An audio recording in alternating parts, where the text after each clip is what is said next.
बिस्मिल्लाहिर्रहमानिर्रहीम। आज से 73 साल पहले 27 अक्टूबर 1947 एक ऐसा दिन था जब हिंदुस्तान ने कश्मीर के ऊपर कब्ज़ा किया और जो कश्मीरियों का हक था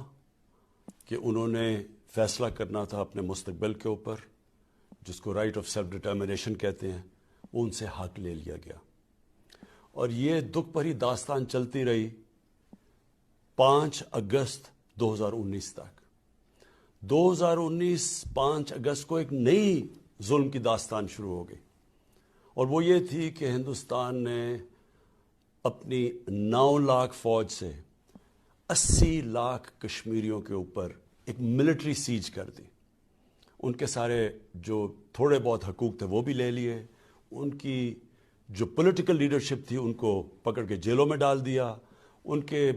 नौजवानों को, कई हज़ारों को पकड़ के मुख्तलिफ हिंदुस्तान के जेलों में ले गए और एक किस्म की एक ओपन प्रिजन,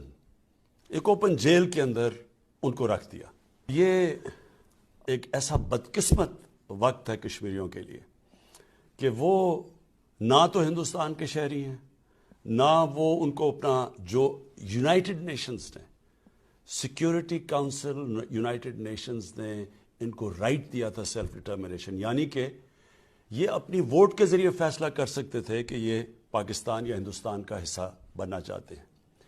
ये जो राइट ऑफ सेल्फ डिटर्मिनेशन है, ये जब तक कश्मीरी कौम को नहीं मिलेगा, मैं आपको यकीन दिलाता हूं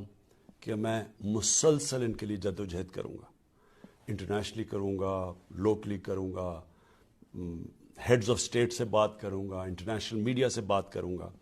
एक मुसलसल दुनिया को याद कराऊंगा कि कश्मीरी कौम के ऊपर कितना बड़ा जुल्म हो रहा है।